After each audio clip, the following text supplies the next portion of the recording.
everyone! Today I'm gonna be recovering this old bullet journal that I have. I didn't like the cover of the original bullet journal. It was kind of like these pastel clouds. It was really not me. And I decided that I wanted to give bullet journaling a try again. I didn't want to buy a new bullet journal, but I wasn't going to use the one I had because I didn't like the cover. So we're going to DIY this thing. Here I'm using paper because I'd been experimenting for half the day before recording this video with using fabric, and it was just not happening. That's why there's glue all over the desk. The fabric was not adhering to the glue was not adhering to anything else. It was a whole mess. So I was like, you know what, we're gonna make this simple. We're gonna make it out of construction paper, and I'm gonna fold over the construction paper in every possible point, as you'll see in a second, just to make sure that it's a little bit sturdier, just so that we have not quite a hardcover, but almost that sturdiness that will really protect the inside pages. Also, hence why I glued together two pieces of construction paper instead of just using one piece. It was slightly too small to cover the whole book, so I glued it together, and I'm going to use the place where the two pages overlap as extra spine reinforcement. So right now what you see me doing is just folding up the construction paper so that it fits the shape of the book. And as I said, I'm going to fold, not cut, at every possible instance here, just because I want to make that construction paper as many layers as I can possibly make it a little bit stronger, and hopefully make it protect my book a little bit better. Here you see me smoothing across the fold of my paper with a tool, and this is used in bookbinding a lot to get a very nice, smooth, crisp fold that you can't achieve with your fingers. The traditional tool for this in bookbinding is a flat piece of bone or antler, something very smooth. I have one of these tools. I cannot find it, hence me using the side of a plastic brush. Anything that has a smooth surface will do, so DIY all you want. Bookbinding does not have to be a specialized craft, as I am proving just by the chaos of my existence.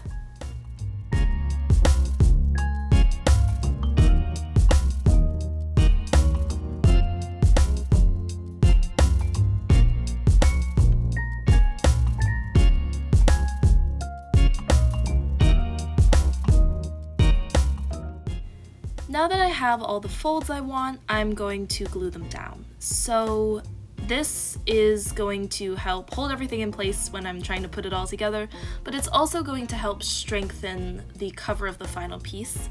And you don't need fancy glue to do this. I'm just using white Elmer's glue, like the stuff you find in pre-K classrooms. It dries clear enough, and it is cheap, which is nice. And for this, the trick to getting a really good glue application for this is to brush it out, because the warping that you get when you're gluing surfaces together is, sorry, that's my laundry machine going off the beeping.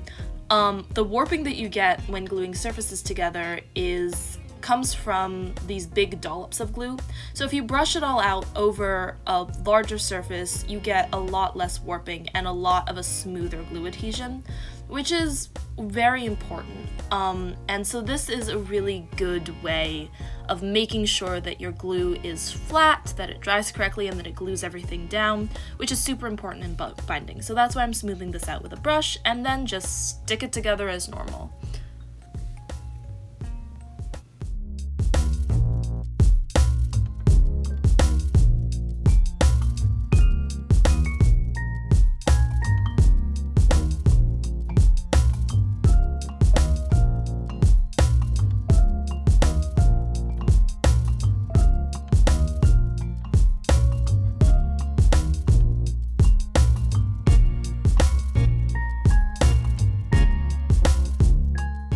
Once the actual cover has been glued together, it's time to glue it onto the base of the book.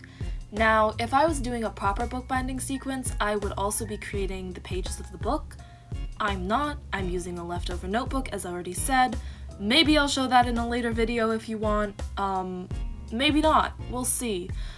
So, same process as before. Put a hefty amount of glue, brush it out, And then what I like to do is I like to stick one page of like the back page of the book to the back page of the cover, then stick the spine on, and then lay the front page over. That just makes sure that everything's flat and there are no air bubbles.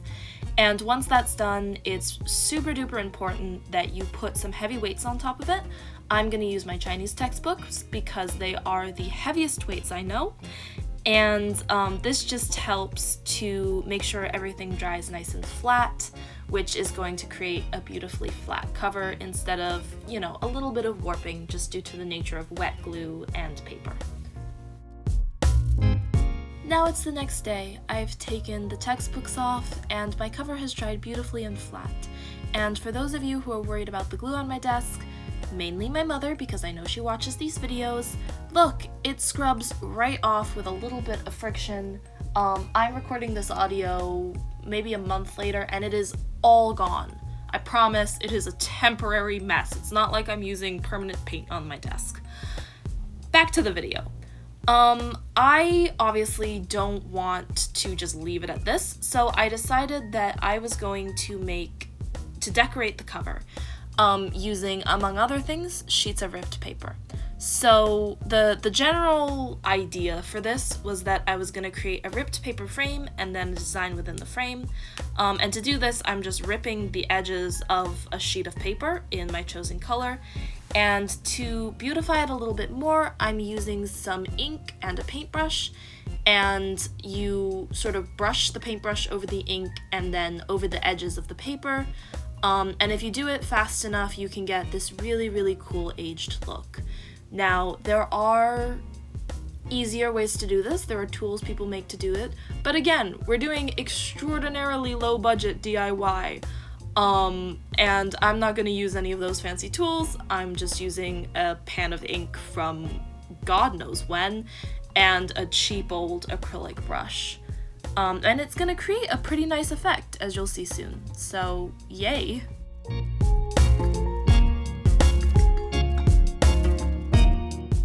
Now, in addition to this ripped paper frame, I'm also going to create a little design on the cover, and I chose a lavender design just because the cover is purple and I wasn't feeling particularly creative.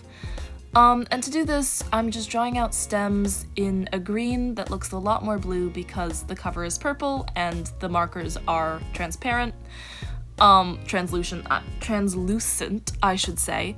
And then just gonna draw some leaves on the side.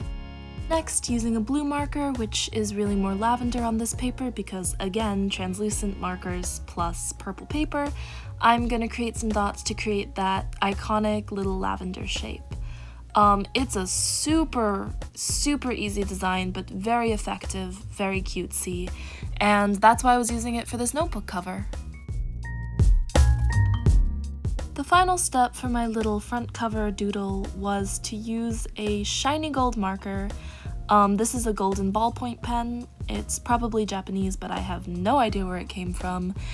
And just go over some of the details to make it more gold, to make it pop out a little bit more, and also to unify some of those more peachy tones in the edge cover paper that I'm going to be using. And of course, it wouldn't be me if I didn't add a couple of sparkles. These are also super easy to do with a ballpoint pen or anything that gives you a lot of ink. Just draw a dot in the center, that'll give you a little dollop, and use the edge of the pen that doesn't have any ink to just pull out the edges of that dollop. Beautiful, clean, super effective.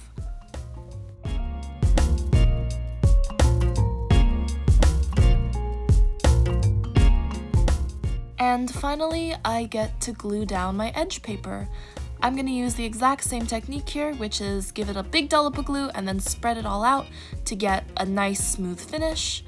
And just cover all of the edges of the paper in these edge paper that I prepared. It's okay if it goes out over the cover a little bit because I already know that I'm going to cut this back anyway.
because my lavender design got a little bit covered up, I decided to go back in with my pen and fill it in a little bit over the edges of that I had glued down.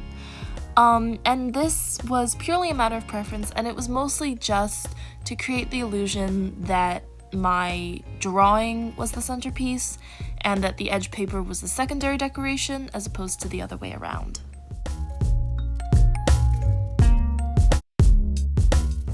I decided that the back middle looked a little bit too plain, and what better way to fix that than sparkles? We're going to keep a unifying theme going with the golden pen and some sparkles, which I'm going to call stars, some dots, more stars, and a little moon, just to give this a nice little witchy cottagecore vibe.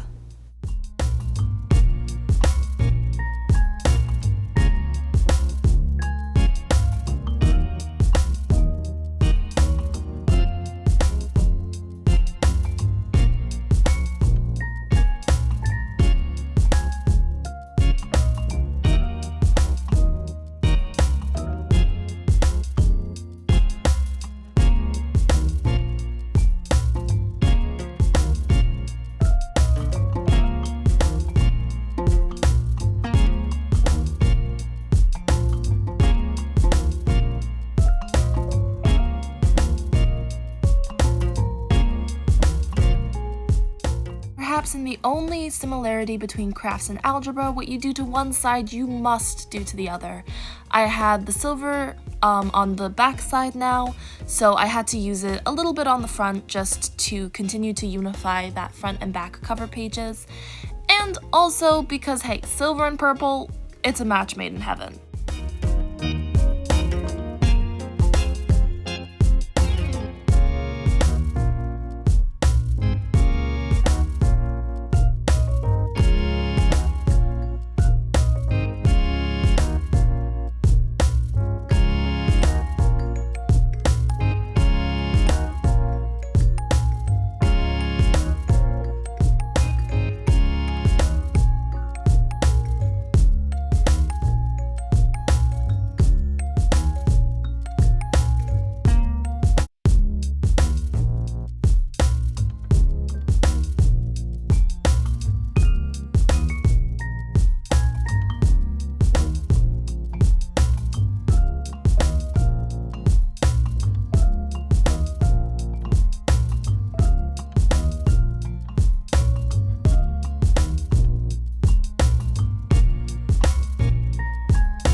And finally, I get to cut off the edge pieces, reveal that beautiful, clean, perfect fit of a cover we designed in the first step.